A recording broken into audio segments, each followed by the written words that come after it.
अब जब आप लोगों ने हमें लाया है, अपने साथ सपोर्ट में खड़ा किया है, तो हम सारे बड़े भाई हैं, हम सब आपके लिए लड़ेंगे। आप अपनी पढ़ाई पे ध्यान दीजिए, अपने करियर पे ध्यान दीजिए। माननीय मुख्यमंत्री जी और सरकार इस बात को समझ लें, थोड़ी सी सहानुभूति दिखाए, थोड़ी सी संवेदनशीलता दिखाए और बिल्कुल एरोगेंट है। अगर ईगो छोड़ दे, सबसे आसान तरीका मैंने बताया कैसे हो जाएगा। चुनावी, हम तो पॉलिटिकल पार्टी है ना, तो हम चुनाव लड़ेंगे और ये सिस्टम को उखाड़ फेंकेंगे 2025 में। इसमें ये प्रशांत किशोर हीरो बन जाएगा, हाँ ये बच्चे का सारा क्रेडिट ले लेगा, काम बिगाड़ो इसका। कोर्ट तक जाएंगे और अगली बार चुनाव में लड़ के इनको गिरा के, हटा के, फेंक के हम लोग व्यवस्था को दुरुस्त करके देंगे। नमस्कार, आप देख रहे हैं देशवा न्यूज। आपके साथ मैं हूं राजनंदिनी। कल रात से ही प्रशांत किशोर आमरण अनशन पर बैठे हुए, और सिर्फ प्रशांत किशोर ही नहीं, जनसुराज के कई दिग्गज नेता यहां पर आए हुए। आनंद मिश्रा इस वक्त है हमारे साथ बातचीत करने के लिए।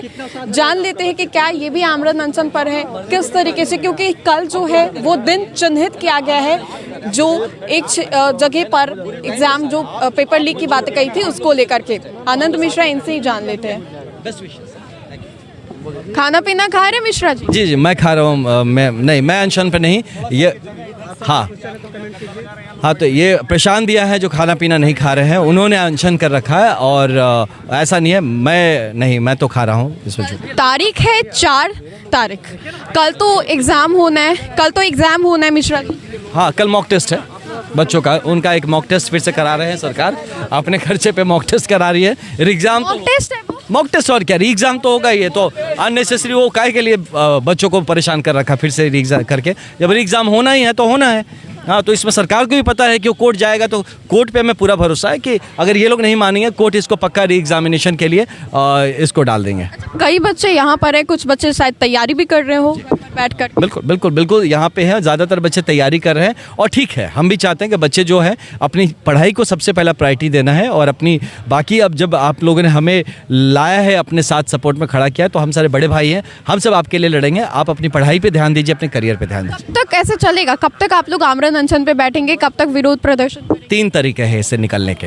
हाँ, पहला तरीका है कि माननीय मुख्यमंत्री जी और सरकार इस बात को समझ लें, थोड़ी सी सहानुभूति दिखाए, थोड़ी सी संवेदनशीलता दिखाए और इस एग्ज़ाम को री एग्ज़ाम में करके और इस चीज़ को मौका दे इसको बच्चों को कि अपने करियर पे ध्यान दे के आगे बढ़े। पहला है, सबसे आसान तरीका। सरकार चाहे तो अपना ईगो छोड़ के तुरंत कर सकते हैं। अभी इगोइस्ट हो गई है, एरोगेंट हो गई। बिल्कुल एरोगेंट है। अगर ईगो छोड़ दे, सबसे आसान तरीका मैंने बताया कैसे हो जाएगा।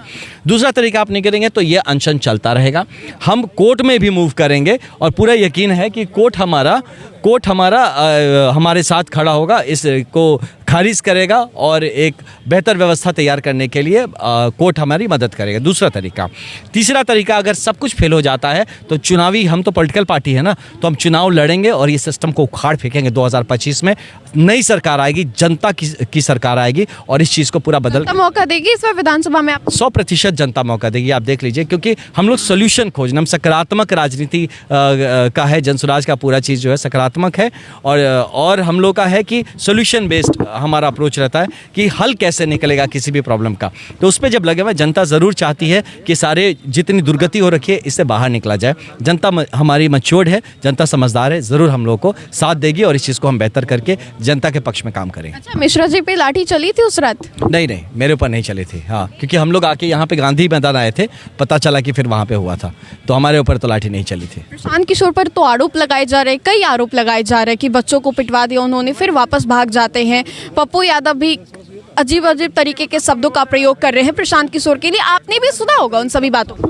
देखिए, ये लोग जो है ना, जो राजनीति ही इसका करना चाह रहे थे, सबके ऐसे काफ़ी सारे ऐसे लोग हैं जो मुझे समझ में आए। बाद में हमारे भी तो मित्रगण हैं, सब पता चला कि भाई उनको लगा कि अरे यार, ये तो इसमें ये प्रशांत किशोर हीरो बन जाएगा, हाँ ये बच्चे का सारा क्रेडिट ले लेगा, काम बिगाड़ो इसका।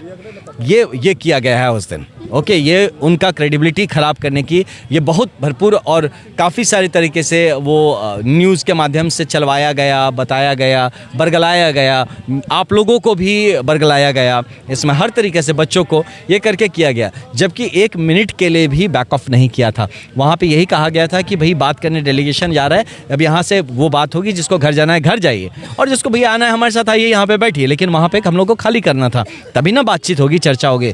तो उस चीज़ के लिए उस बात को पूरी तरह से दबा दिया गया। हाँ, साउंड सिस्टम भी ठीक नहीं था, बात नहीं पहुंची, कन्फ्यूजन क्रिएट किया गया। तो ये सारा उस दिन हुआ, जिसके चलते ये एक मारपीट की नौबत आ गई। तो ये गलत हुआ था। अभी भी तो कोई सुन नहीं रहा आप लोगों को, रात से बैठे हुए हैं। देखिए, अब यही है, मैंने आपको 3 तरीके बताए ना इससे निकलने का, कि या तो इतने सहिष्णुता हो, उनमें सहानुभूति हो, संवेदनशीलता हो, जिससे कि सुने और इन बच्चों का निदान करे, जिससे इस बात का हल निकले।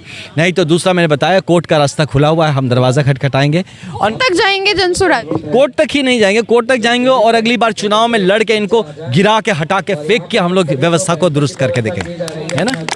आनंद मिश्रा थे।